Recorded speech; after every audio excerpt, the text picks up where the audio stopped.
Welcome to Becoming the Ultimate Coach. I'm the Jock. This is the Doc.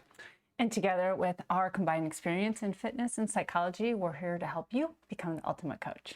Today we're talking about, what is it again? Habit looping. Habit looping. So we're going to break down. We're going to break down habit looping. So Dr. J, what is habit looping and why do we need to know it? Geez. So habit looping, you clearly need some support here, is really just basically how we build habits. And it's really made up of cue, routine, and reinforcement. So cue is just that thing that just tells you that, oh, I've got a cup, it's got water in it, now I'm going to drink it. And then the reinforcement is you are less parched and maybe able to remember better. Who knows? So anyway, so the cue, the routine, and the reinforcement helps create habits. And we have to understand that model when we're thinking about making new habits and replacing ones that we don't enjoy as much. And we know that our clients are struggling with that a lot. Yeah, and this is important because many coaches, myself included, have to watch out of just giving just random examples to people of like, here's what you should do to change. Yes, if you drink less alcohol and you eat out less and you move more, will you ultimately reach your fitness goals? Yes, you will. But so many people have lives that are busy, and us just giving some random habits of, just drink less alcohol and drink more water without any sort of structure of how to do that is very challenging for people. And if you've been doing this for a while, I'm sure you've seen that. And it's kind of frustrating. You're like, hey, they want results and I'm giving them the things that would help them improve those results, but they're still not doing the thing. This is the key of understanding this, of like breaking it down. And this is why we talk a lot about having these conversations one-on-one. So instead of just being like, oh, you need more vegetables, well, just throw some vegetables and fruit in a blender and just have that. And you don't even know if they have a blender or like what their morning routine is like, or do they have any food in the morning? Exactly. There's so many different things there. So what are some examples of cues that coaches can work with on clients on building these new behavior changes that come into habits? Yeah. Well, the first way to start that is I've met very few people that are like, I've got a lot of extra time in my day. Yeah. I just have so much more room. Like, what else can I add? So typically what I have people do is first identify a habit that they want to modify or replace, because there's already a cue routine in there, right? So if in the evening when they get home, the first thing they do is they go to the cupboard or they have their glasses out and then they go grab their wine, right? So what else? So that's my cue. The routine is to pour that glass of wine, maybe the bottle of wine's out, right? And then the reinforcement is I have my wine and I enjoy it. So if that's a habit that I want to maybe diminish a little bit, have less of, then if, let's say that bottle of wine is my cue, then what could I put in place of that I might enjoy? Now, if it's to unwind and just escape, whatever, is there something else I enjoy? What is it, and how can I replace? Or maybe I just love taking my dog for a walk or playing with my dog. Maybe it's a dog toy. It's sitting there, I walk in the door, I grab it, I grab the dog, we go in the backyard and play. Whatever it is. But we want to make sure that we're identifying a cue that's already in existence and then ideally replacing or modifying that. So that's the first place that I try to help people think about in relationship to those cues. So a very, very extreme example of this, and this is something actually a client told me. So her father liked to drink a lot of alcohol. He was kind of a closet alcoholic in the sense of he would drink his alcohol out of a coffee mug so people wouldn't recognize it. Yeah. And he would also go to the basement and drink it there so no one could see him. And so his mom's strategy for this was like, okay, we'll sell the house, we'll buy a slab. He can't get away and hide anymore. And so, and Dr. J and I have talked to us about this before, and there's a lot of different things there. There's a lot of different cues. And so really just changing that cue stimulus of like his habit of coming in, getting the coffee, going downstairs and doing this is a way to do this. Now, getting all your clients to sell their house and buy a new one might be tough, especially in this market. But I've had clients that rearrange their furniture, because I had one of my guys who was a big drinker. Like, he had that same thing. He had his lounge chair, and beside that he had his cocktail set up. So it's more about like moving things and changing that cue so that the behavior slightly changes with that. Exactly. And there's tons of those examples, right? Like, I have cabinets I can't reach without a step stool. Keep the step stool not close by. Put the things in there that you don't want to be accessing on a regular basis, or maybe it's just when, company comes over, whatever it is. So absolutely.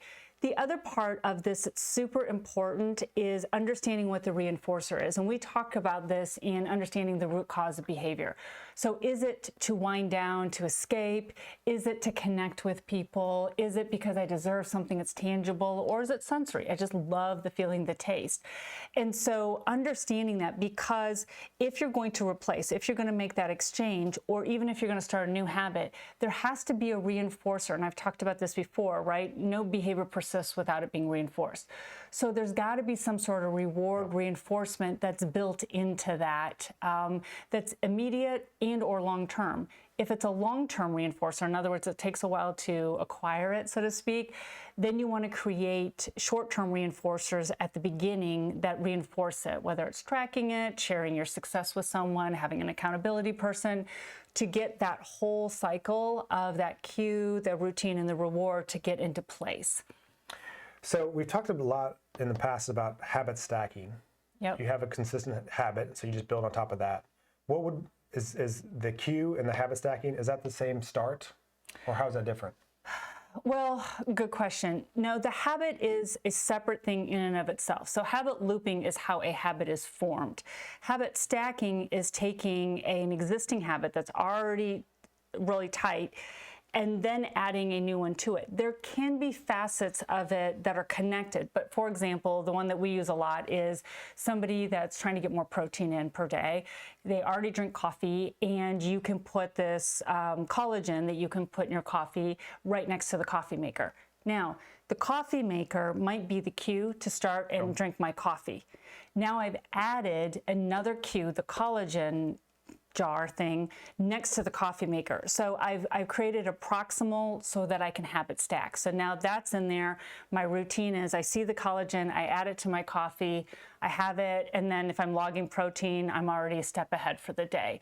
So you can see where they're two separate habits, but by habit stacking them, they become highly efficient, because time is always and remembering and sticking things in a routine. So just because it doesn't have the reward, it's not the full loop. Yeah, if it doesn't have some sort of reward, it is not a full loop. And if any of you have put collagen in your coffee, it is not a reward. It's not bad. Right. You just don't know it's there. It's not like, I need my collagen in my coffee today. Right, but that's my point on creating. You still have to have a reward or reinforcement. Yeah. So the reinforcement can be like, okay, now I come to you, Scott, you're training me, you're like, Janine, how's your protein going? And I'm like, well, actually, I've been consistently getting another 12 grams a day. And, oh, how'd you do that? Collagen, excellent work. You celebrate those small wins. So you can create that, and if you being pleased with my protein intake and reinforcing me is desirable for me, that will work. If it's more of an internal thing where I feel better about myself because I'm doing better on that, that can be the reinforcement. So there's a whole plethora of options there, but each habit has to have its own loop. And then again, habit stacking, the beauty of it is, especially if they're very similar to each other, you can add them on top of there.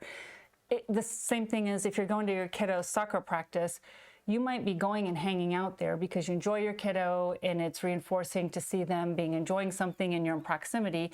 I can also create another habit of getting my steps in with that and stack those two habits. Gotcha. Cool. I forgot where I was going to go with this. Somewhere interesting and good, I hope. Let me think. Oh, I remember. Thanks for bringing that up.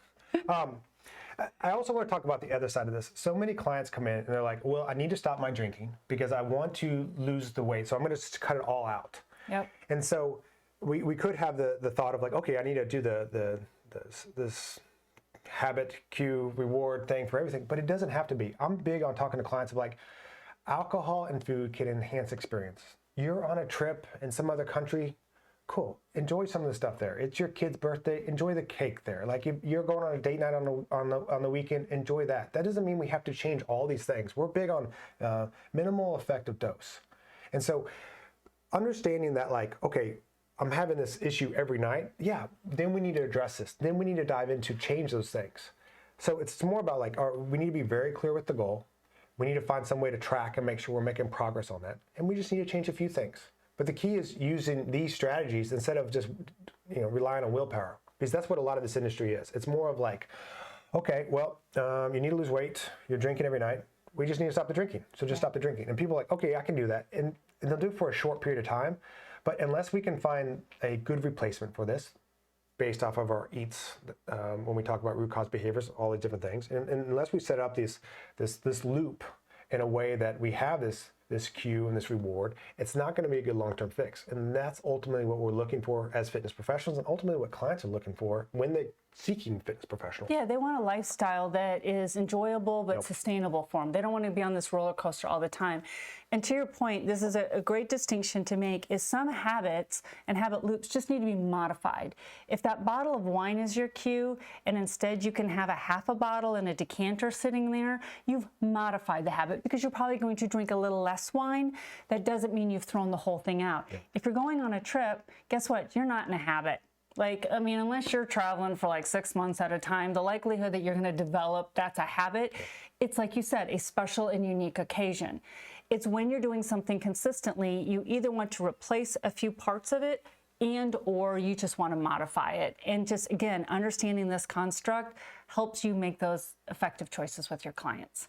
Yeah, so as we wrap up things here, when you're working with your clients, really figure out that habit loop. If you can identify, okay, here's what the goal is, here's how we're tracking it, here's the caloric offender that we're going to address, and then taking a step back of like, okay, what's the cue for this? And what's a different reward for this? And also realize you might not nail it the first time.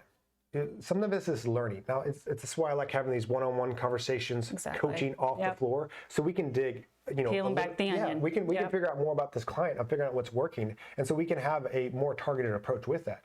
But also, making sure we're following up with that, and making sure we're also reinforcing that too for doing a good job and helping them in that transition of figuring out that new habit. Yep.